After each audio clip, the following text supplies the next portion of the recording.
Sveiki. Čia žurnalistas Gintautas Kniukšta, aš kartu esu ir Sąjūdžių už Lietuvos miškus pirmininkas. Šiandien svečiuojusi Šilalės rajone Krivių kaime, štai čia, tokioje nuostabioje vietoje. Jūs patys puikiai matote, kokia čia puikiai gamta, bičio viliai, senovinis šulinys, nuostabi gamta. Tačiau kodėl čia aš atvykau ir iš karto paaiškinu priežastį. Tauragės ir Šilalės rajonuose įsikūrė artimiausių metų kariniai poligonai. 2 poligonai. Iš Šilališkių bus atimta daugiau kaip 2000 miško iš hektarų, iš Tauragės krašto bus paimta net 4300 hektarų žemės, be abejo su miškais ir su visų gražių kraštovaizdžių. Ir aš prieš kurį laiką paruošiau laidą Sengirę, kuri buvo transliuojama per OpTV. Ir mano pašnekovas buvo verslininkas Darius iš Alytaus.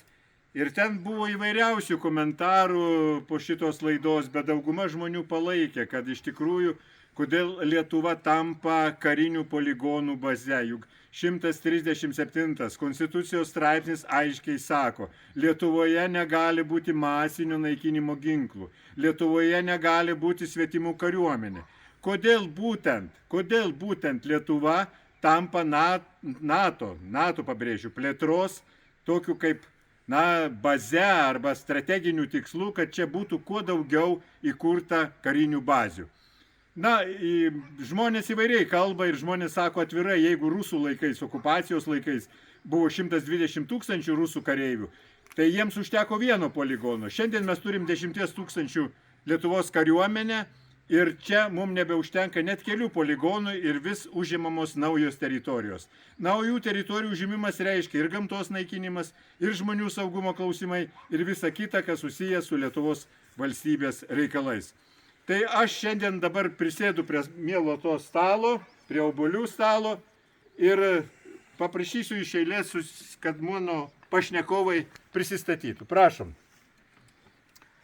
Esu vietinis gyventojas, čia gimęs, čia užaugęs, tik anoj sodyboje, čia yra bityno pastatas. Gimiau gražioj vietoj ir niekada Atsiprašau, gerbiamas Jonai, jūs žiūrėkite į kamerą ir sakykite, aš esu Jonas, pavardę pasakykit, bitininkas. Esu Jonas Rabačius, bitininkas, ekologinio ūkio savininkas. Čia gimė, čia užaugęs. Čia užaugęs. Ir kaip sutikot žinią, kad čia bus karinis poligonas? Kokia buvo pirmoji mintis, ką norėtumėt pasakyti savo rajonų valdžiai? Mintis tokia, kad aš išreiškiau ir per televiziją, kad gal ne visus žodžius pasakė, kad ateina laikai panašus, kaip ir buvo po karo. Aš sakiau, kad atim žemės, reiškia, nusavins ir pigiai supirks. Nes tas dalykas jau man mintyse jau irgi švietėsi. Bet tik tiek paskui sužinojau, galbūt tik ta audra vidinė nuslinko, kadangi mano žemės ir vienoj vietoj, ir kitoj vietoj įeis į apsauginės zonas. Ne į tą teritoriją, bet vis tiek, nes juo daugiau domiesi, darosi baisu, nes kadangi visi vykdomi tie manevrai, viskas būna ir paklaidų, ir šitų kitų dalykų, jausies nejaukiai ir be ateities, kaip sakoma. Kaip sakoma, naktį nejauku bus vaikščioti, nejauku važiuoti, nes bus apribojimai ir visa kita, nes tiek, aš gal nejaukiai. Bet ponas Kasčiūnas sakė, kad jūs turėtumėt kaip tik jaustis jaukiai, nes jūs būsite saugomi Lietuvos kariuomenės. Ir ponas Kasčiūnas labai pyko ant medžiotojų, kam girdi jie nepritarė, jeigu jisai ministras, ponas Kasčiūnas, balsavo, kad būtų įteisinti naktiniai taikikliai. Jis buvo labai nustebęs ir tą nekartą mūsų žiniasklaida sakė. Tauragiškis Sigitas, prašom Sigita, jūs prisistatykit. Kodėl jūs čia? Labadiena, dar kartą visiems esu Tauragės rajono savivaldybės tarybos narys Sigitas Kancevičius. Aš esu čia dėl to, kad sužinojau, kad vyksta labai rimtas pasitarimas, kad reikia kažką daryti iš principo. Nes tai, kas vyksta šiandien, ką mes matom, žodžiu, aš esu tas tarybos narys, kuris negaliu būti abejinga šiuo klausimu.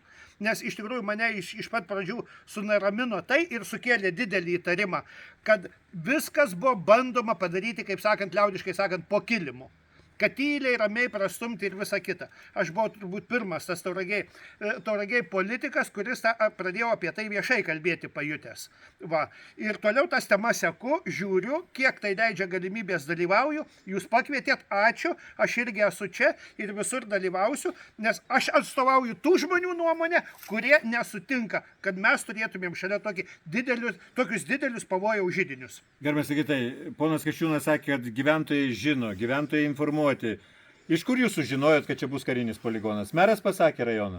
Tai vat, įdomiausia tai, kad, reiškia, meras jau iš seniau, kaip sužinojau vėliau šitos Paminėkite mero pavardę. Dovydas Kaminskas, mūsų meras, yra jaunas politikas, jaunas meras, žodžiu, ir šitas dalykas buvo slepiama. Pirminiam etape, reiškia, kai jau aš sužinojau. Aišku, prieš tai jisai Vilniuje dalyvavo, pasitarimai, ten visokiai buvo taip toliau ir panašiai, žodžiu, bet aš sužinojau, kad meras savivaldybėje sukvietė kelis bendruomenių pirmininkus, žodžiu, saujelę žmonių ir jie pritarė bendruomenės vardu, reiškia, kad Tauragiai va šitie dalykai, apie kuriuos mes kalbam, būtų. Ir aš šitą dalyką pajutęs, tada, reiškia, viešai paskelbiau ir jau tada meras, kad toks dalykas buvo, ir tada jau meras turėjo pradėti atvirai kalbėti, pripažinti, kad, reiškia, kad tokia situacija va, yra, kad tie poligonai bus kuriami. Žodžiu, nuo visuomenės buvo slepiama informacija. Tai aišku, labai slepiama. Tikrai viskas buvo slepiama, nieko nežinojo. Ir kai sužinojo tą pirminę informaciją, tai tikrai daug žmonių buvo šoke. Aš bendrauju tikrai su daug žmonių, žodžiu, ir kaip, čia sako, čia neįtikėtina, čia sako, gal kokia čia antis, brangiai, sakau, jokia čia antis. Čia iš tikrųjų va šitie dalykai. Daug žmonių buvo pašiurpę. Ir dabar tebėra pašiurpę. Ačiū, Sigitai. Čia televizijos kanalas Šiandien TV. Šiandien TV rodo pačias naujausias, pačias aktualiausias žinias apie mūsų politiką, apie mūsų verslą, apie mūsų gamtą. Ir šiandien mes svečiuojamės Šilalės rajone, Kriaunių kaime. Ir dėkingas labai šeimininkė už labai skanų medų, už skanius obuolius. Pristatykite. Dalia Rabačiuvienė, vietos gyventoja. Tai, miela Dalia, kaip jūs čia dabar gyvensite su kareiviais, Lietuvos kariuomenė? Žinokit, net šiurpas ima. Ir taip jautru, tiesiog mes tą informaciją kaip sužinojom, aišku, mes sužinojom iš spaudos. Tai buvo labai keista ir, tiesiog neįtikėtina. Ir kuo toliau, tuo daugiau informacijos, kai pradėjom sužinoti, tai tiesiog yra baisu. Tai tiesiog yra baisu. Kas jūs labiausiai neramina? Dėl ko jūs labiausiai pergyvenate? Tai yra nesaugumas. Tai moteris aplamai yra už gyvybę, už saugumą, už gyvenimą. Tai čia viskas tampa priešingai. Ekologiniai dalykai. Pokalbio pradžioje sakiau, kodėl mums tokiai mažai, gražiai valstybei, turinčiai tokius turtus, miškai, ežerai, upės, kodėl mes nemokam apginti ten NATO būstiniai savo teritorijos, kad ne Lietuva turi tapti kariniu poligonu. Juk praktiškai, jeigu šiandien Tauragiai Šilaliai, tai nėra jokio garanto, kad nebus Klaipėdoje arba Skuode ir dar kitose vietose. Taip, tiesiog mes tampam visiškai nebesaugus. Ir šalia manęs yra Darius. Darius atvyko iš Alytaus. Dariau, prisistatykite. Esu Darius Česnulaitis, verslo žmogus ir jau tą problemą turiu nuo 2014 metų.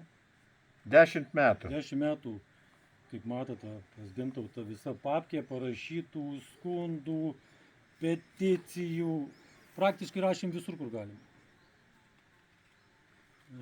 Šiuo metu matom tik tai vieną būdą, tai turbūt kreiptis į teismą.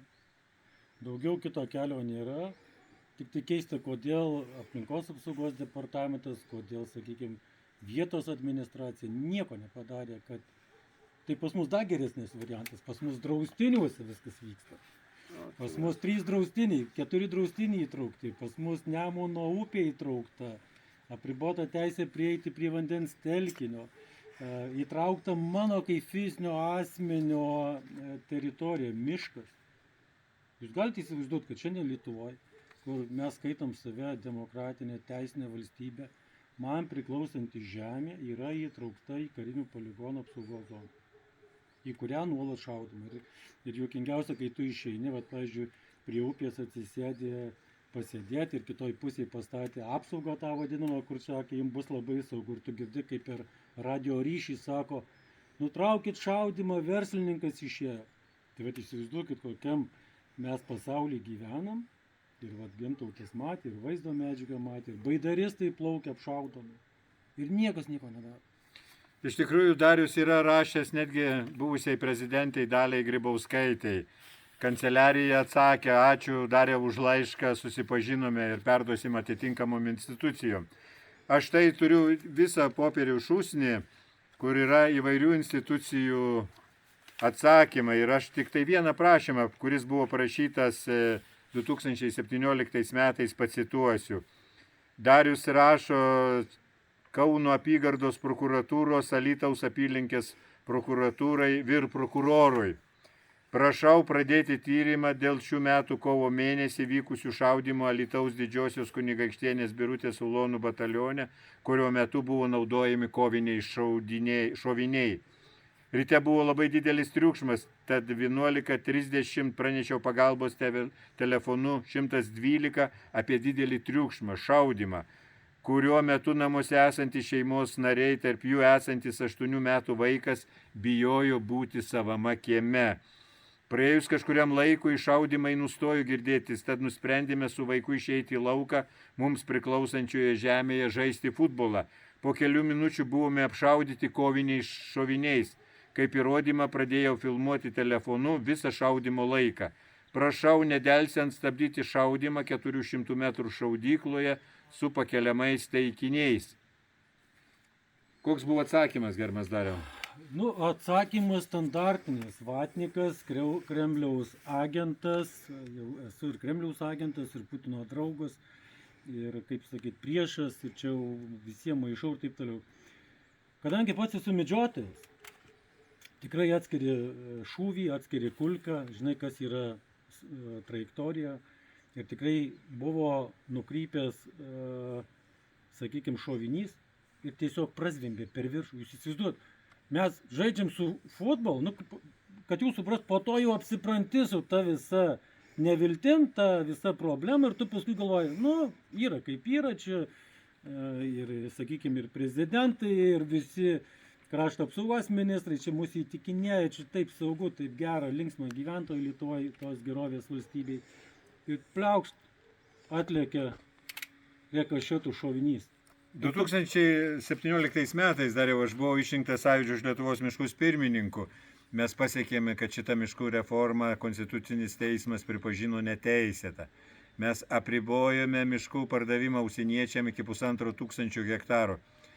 Kaip manai, Dariau, ar mes tie paprasti Lietuvos piliečiai, jūs verslininkas, aš žurnalistas, ūkininkė, Sigitas tarybos narys, savivaldos atstovas, bitininkas Jonas, ar mes galime įtakoti tuos procesus ir sakyti mūsų tiems rinktiems pareigūnams, aš visų pirma turiu omeny prezidentą, klausykit, tai kodėl mes savo šalį paverčiam karinių poligonų ir patys naikinam, kertam savo miškus? Tai dar pažiūrėkime, mes nesenai girdėjom apie priskirtą dar vieną poligoną 16 000 hektarų. Visi žinom, šonė Vilnius atidavė žemę 16 000 hektarų. Rūdininko aš girdėjau. Tai klausimas yra tame, ar mums kas nors gali šiandien įvardyti, kiek mums tų poligonų reikia? Nes jūs supraskite teisingai, jeigu jūs, kaip sakėt, tai bus Tauragėj artilerijos poligonas, tai šiuolaikinė artilerija šaudo ir 10 km, 20 km, 30 km. Mes visi suprantam, kad kariškiai pas mus sąmoningi, jie yra garbingi, viskas gerai ir tikrai nepaleis to sviedinio. Bet jūs supraskit, kad yra sviediniai ir brokuoti, ir nekalti atsitikimai, visko kaip būna. Taip. Ir kas atsakys už tą gyventoją, kai mes parsinešim tą sviedinį į savo namus? Kas bus? Aš atsiprašau, nes mums aiškino, reiškia, ir meras, nes mes irgi uždaviau klausimus ir merui, reiškia, ir pasakė, kad koviniais šoviniais prie Tauragės, kur yra, nebus šaudoma.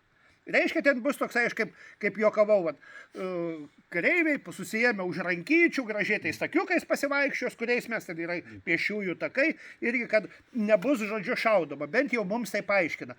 Bet ar šiandien gali tikėti tuo, kas ką sako? Be abejo, Sigitai, jūs negalite tikėti, nes aš papasakosiu įvykį, kuris buvo 14 metais. Jūs žinojo mano nuomonę apie tuos dalykus, visą kitą, kad aš prieš, tai mūsų net nepakvietė. Nei meras rajono, nei administracijos vadovas net nepakvietė į susirinkimą su kariškiais.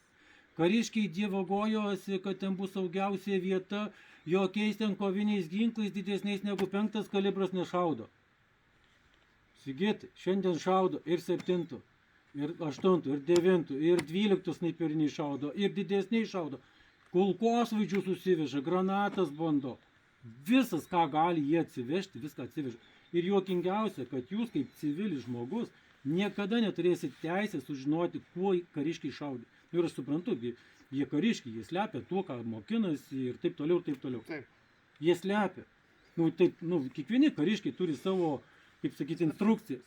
O tai ką mums daryti? Iš tikrųjų, Darius, kaip minėjau, jis jau yra pavadintas ir Kremliaus agentų, ir vatnikų, nes 10 metų kovoja už savo sodybą, savo žemės saugumą, kad toje žemėje laisvai ir saugiai galėtų vaikščioti jo vaikai. Jisai rašė laišką vaikų teisės apsaugos kontrolieriai poniai Editai Žiobieniai ir kažkodėl jam atsako Algirdas Rubliauskas, buvęs savivaldybės meras, štai ką jisai rašo, paklausykite. Savivaldybė neriboja vaikų galimybių leisti laisvalaikį lauke, skundų dėl gal saugiai ir laiku pasiekti ugdymo įstaigos, iš jų grįžti savivaldybė nėra gavusi. Štai atsako meras, kuris praktiškai turi kovoti už kiekvieno savo rajono gyventojų saugumą ir ramybę. Taigi ką darom? Ką darom tauragiškiai, šilališkiai, dzūkai?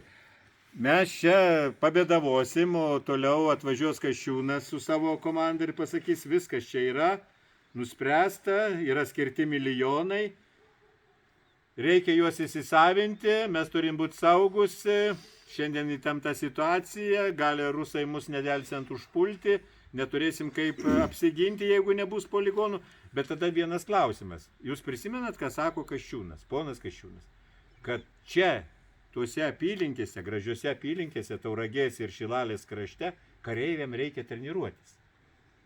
Tai negi negalime rasti kitos vietos, kur kareiviai galėtų fiziškai sustiprėti. Dariau, kokia jūsų nuomonė? Mano nuomonė, pažiūrėkim, mes pakankamai Vilniui 16 000 kvadratų turim poligoną. Treniruokimės, kiek mes norim. Jūs nepamiršit, kas yra taktinės treniruotės. Arba motorizuotų pėstininkų treniruotės. Tai yra kovinės technikos judėjimas.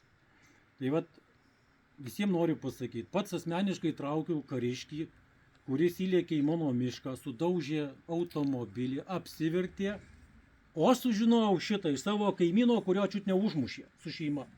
Jis atlėkė, tas vaikis, supraskite, jauni vyrai, adrenalino, noras pasirodyti. O kokia klaida? Šeima užmušta. Ir kodėl mums to reikia? Ar jums to reikia? Ne. Mums irgi nereikia. Aš net juokiuosi, po visų skundų, nei vienas Alytaus bataliono vadas net neatvažiavo ir nepaklausė, nes jie yra dideli vyrai.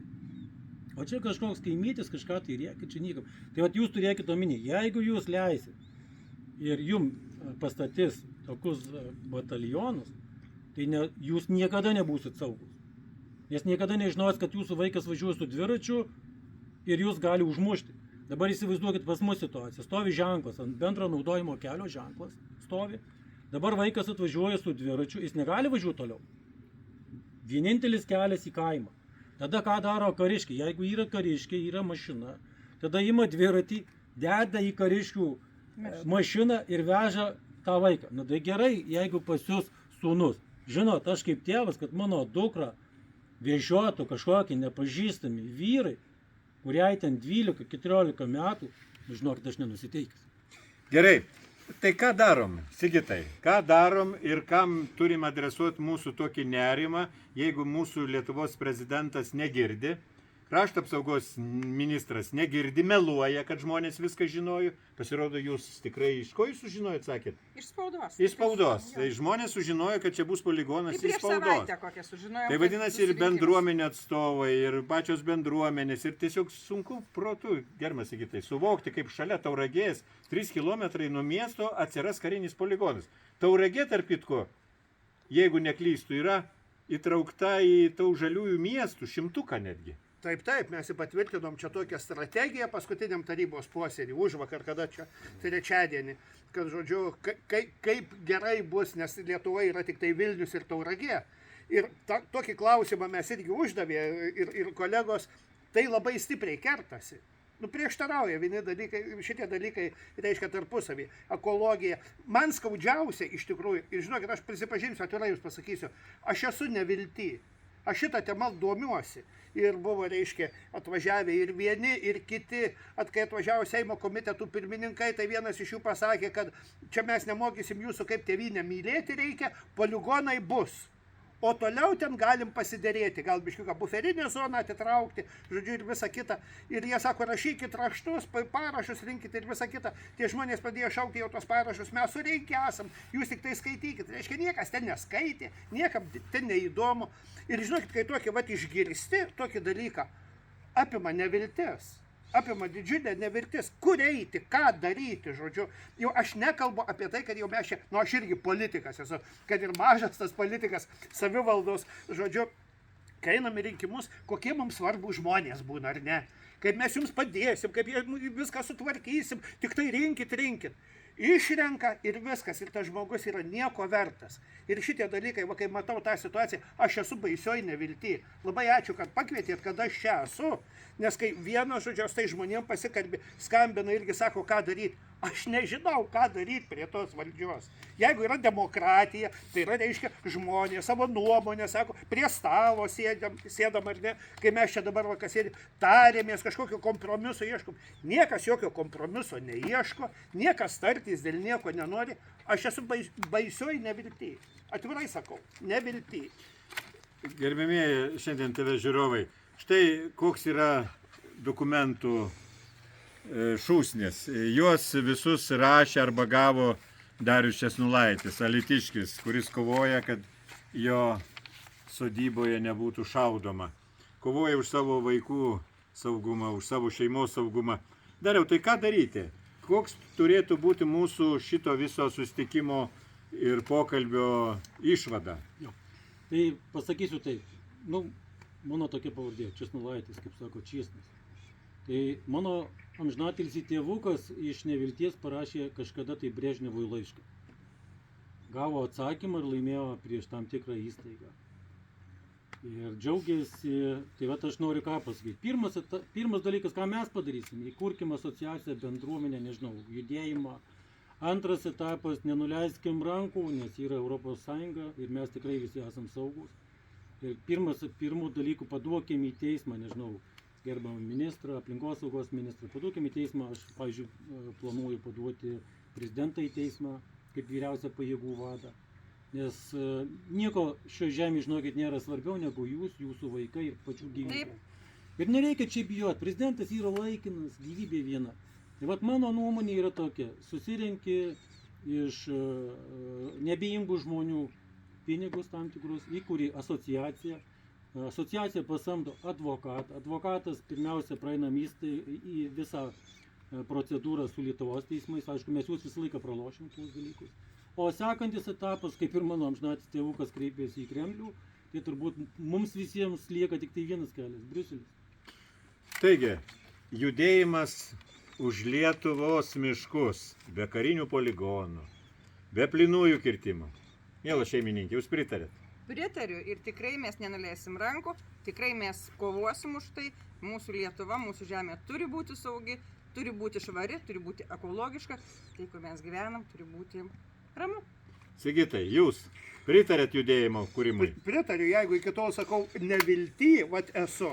Ir jeigu mes jungiamės, kažkokia atsiranda jėga, viltis atsiranda. Be abejo, pritariu. Jonai, jūs? Pritariu. To...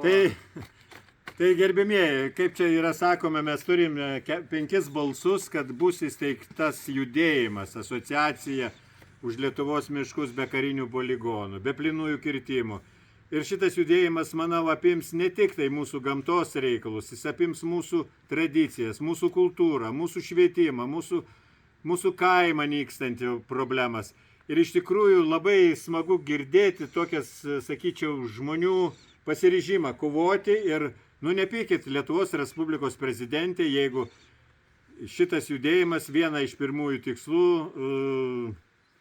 laiko, kad jūs reikia paduoti teismą. Už tai, kad neginat savo tautos, neginat savo tautos piliečių, paprastų piliečių, kurie nori savo Lietuvos žemėje gyventi saugiai, gyventi taikiai, be karų, be karinių poligonų, be karinių bazių, svetimų kariuomenių. Tai aš nežinau, ką jūs dar galėtumėt palinkėti vienas kitam, kad tas mūsų noras matyti Lietuvą saugią ir taikę, kaip minėjau, be karinių poligonų, be masinio naikinimo ginklų, įsipildytų. Pirmiausia, likimo broliai ir seserys, linkiu jums ištvermės daug, nes jos reiks. Tai pirmiausia, tai rinkite, dar kartą pasikartosiu, rinkite valdžią, tarybą, kad jinai būtų už jūs ir girdėtų jūs. Jeigu jūs įsirenkat ten, nežinau, kažką, tai neįmanoma. Tai jūs dabar matot, kaip tarybos narys, kurie turėtų atstovauti piliečius ir kiek tarybos narių pasisakė. Tai jūs įsivaizduokit, pas mus Algirdas Vrubliauskas, mes įtarėme. Buvęs rajono meras. Taip, buvęs rajono meras, kuriam šiandien yra iškeltos kelios baudžiamos bylos, tame tarpe aš tikiuosi, kad laikas ir kažkas tai paprašys šitų dokumentų, bus iškelta dar viena byla baudžiama dėl dokumentų klastojimo, mano nuosavybės ir žemės įtraukimo, beje, tai yra ne dokumentas, bylojantis antstolio aprašas yra faktinio aplinkybių konstatavimas, įtraukta, kad tai yra tikrai įtraukta mano žemė. Tai aš manau, kad dar bus viena byla jam už tai. Ir visi nenuleiskim rankų, nes aš irgi nenuleisiu. Aš esu tik už tai, kaip moteris, aš esu tik už tai. Ir tikrai mes bursim, darysim. Lietuva turi būti graži. Žemaičiai, dzūkai, aukštaičiai. Visa Lietuva. Žemaičiai yra žemaičiai. Tikrai prabuskime ir įsaugokim savo žemę, įsaugokim savo miškus ateities kartoms, savo vaikams, savo anūkams. Čia buvo Gintautas Kniukšta, Šiandien TV YouTube kanalas ir aš nuoširdžiai dėkoju savo pašnekovams.